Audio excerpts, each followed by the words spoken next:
Shalom, ketemu lagi dengan saya Stanley dalam Renungan Keluarga Kristen.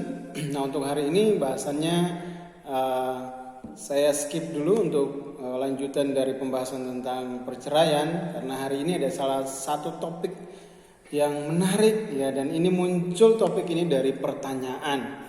Pertanyaannya seperti ini. Jika ada Tuhan, dan jika Tuhan itu berkuasa, mengapa Tuhan tidak mencegah terjadinya wabah corona? Ya, nah ini yang akan kita lihat bersama-sama. Jadi memang ini adalah pertanyaan-pertanyaan yang umum, tapi ini juga pertanyaan yang biasanya ditanyakan oleh orang-orang ateis atau orang-orang yang tidak mengakui adanya Tuhan. Salah satu pertanyaannya adalah tentang kebaikan Allah, tentang kehadiran Allah gitu ya. Bagaimana mungkin Allah yang baik gitu bisa mengizinkan sesuatu yang buruk terjadi gitu ya dalam kehidupan manusia. Dan hari-hari ini kita sedang menghadapi yang namanya corona gitu ya. Sehingga orang juga bertanya-tanya, kalau ada Tuhan, kenapa Tuhan tidak mencegah terjadinya wabah corona? Kenapa Tuhan membiarkan begitu banyak orang yang meninggal karena corona? Para dokter harus meninggal karena corona. Bahkan hamba-hamba Tuhan pun ya ada yang harus meninggal karena corona. Nah, di mana Tuhan? Ya, nah ini pertanyaan-pertanyaan yang umum dan yang biasanya ditanyakan. Nah, namun tentunya kita juga bersama-sama ketika kita memikirkan tentang hal ini, pertanyaan itu sewajarnya mungkin muncul dalam pikiran kita. Bagaimana, kenapa Tuhan tidak mencegah itu?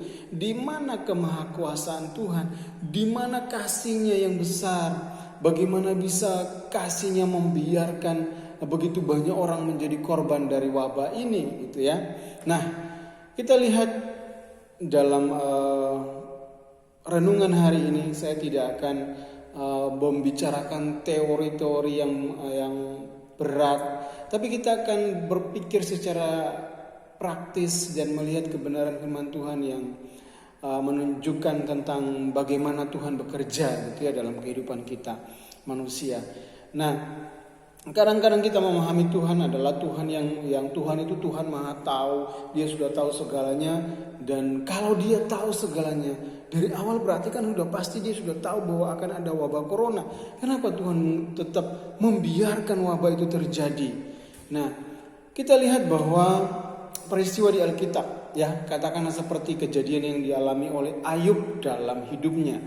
Nah, kita lihat begitu menderitanya Ayub, dari orang yang kelihatannya begitu sukses, ya punya anak-anak, punya kekayaan, punya ternak, ya hidupnya begitu sukses sepertinya.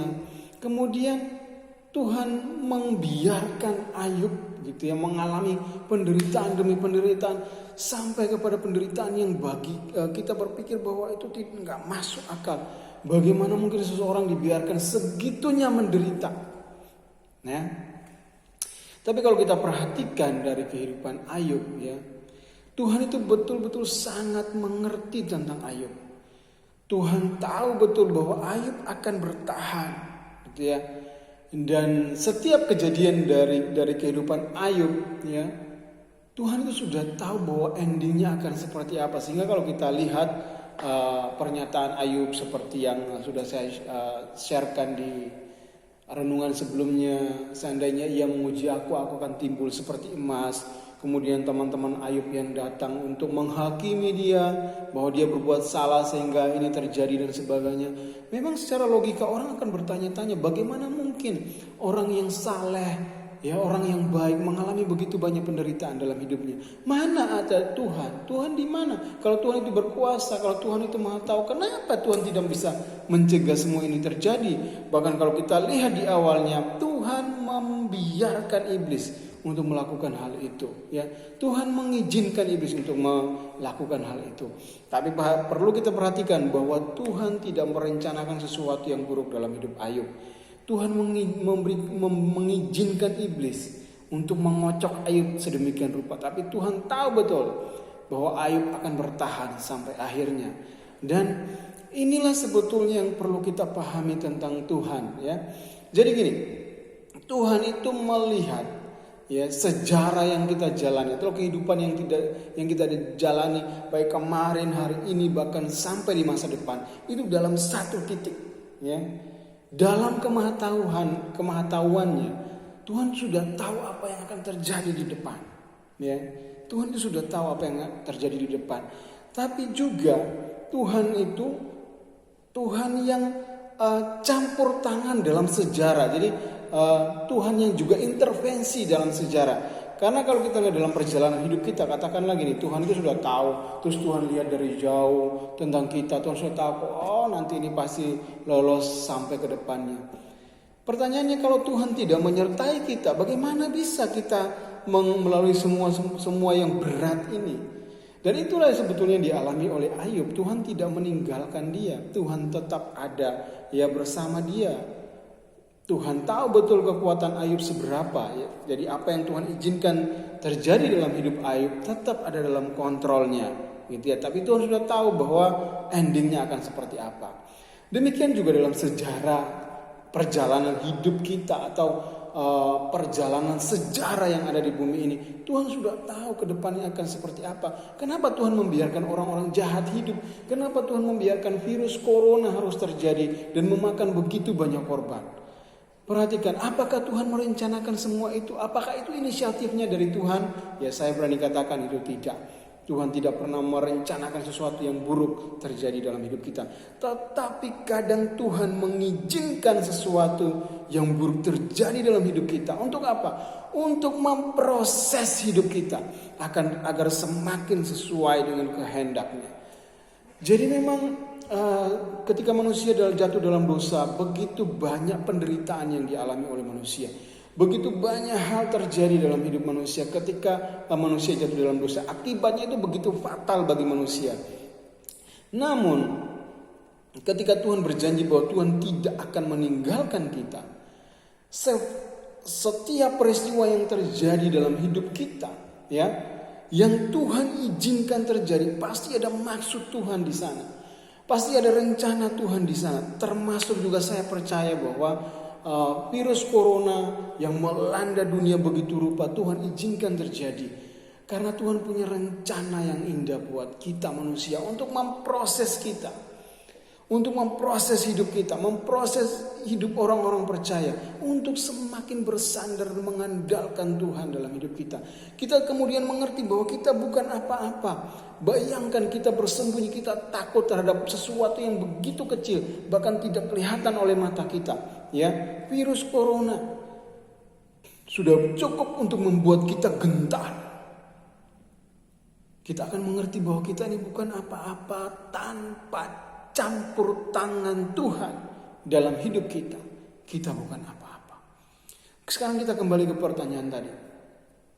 Kenapa Tuhan izinkan itu terjadi? Kalau ada Tuhan, kenapa ada virus corona? Saya percaya jawabannya sederhana.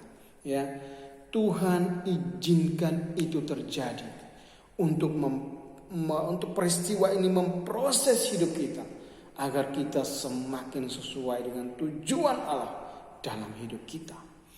Agar kita semakin menjadi sesuai, pribadi yang sesuai dengan kehendak Tuhan. Dan kadang-kadang penderitaan itu memang perlu untuk kita alami, untuk memurnikan kita. Ya, untuk memurnikan iman kita, untuk membuat kita semakin sadar bahwa kita begitu terbatas dan kita membutuhkan Tuhan dalam hidup kita. Jadi, tapi perhatikan, Tuhan juga ada bersama dengan kita. Kalau kita perhatikan di kitab Mazmur, di sana di Mazmur 139 ketika pemazmur berkata, kemana aku harus pergi menjauhi rohmu? Aku mendaki ke langit, engkau ada di sana. Ke dunia orang mati, engkau ada di sana. Nah, di bagian-bagian awal itu menunjukkan tentang kemahatauan Tuhan. Nah, kalau kita perhatikan di situ, dikatakan begini, engkau memeriksa aku. Ya, engkau memeriksa aku. Engkau tahu ketika aku berbaring ketika kau duduk, ketika aku duduk, ketika aku berjalan, ketika aku berlari. Engkau tahu, gitu ya. Jadi Tuhan itu bukan hanya tahu, tapi di situ dikatakan engkau memeriksa aku. Kata memeriksa yang dipakai berarti Tuhan itu sebetulnya juga ada dekat dan intervensi dalam hidup kita. Tuhan tidak membiarkan kita berjalan sendiri karena Tuhan sudah tahu tentang kita segalanya. Tapi dia juga ada bersama dengan kita, ya. Dan setiap kejadian yang kita alami, termasuk virus corona yang kita alami hari-hari ini, saya sangat percaya bahwa Tuhan tetap tidak akan meninggalkan kita. Tuhan ada bersama dengan kita. Tuhan sedang bekerja untuk memproses hidup kita agar semakin sesuai dengan kehendaknya. Karena janjinya jelas sekali, Ibrani 13 ayat 5. Aku sekali-kali tidak akan membiarkan engkau. Aku sekali-kali tidak akan meninggalkan engkau. Janji itu sudah cukup bagi kita untuk mengerti bahwa apapun yang terjadi dalam hidup kita, Tuhan tidak pernah tinggalkan kita.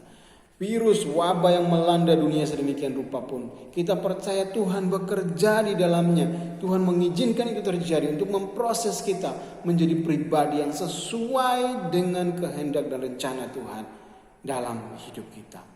Ya, sehingga Bapak Ibu Saudara yang dikasihi Tuhan, kita tidak harus mempertanyakan di mana Tuhan.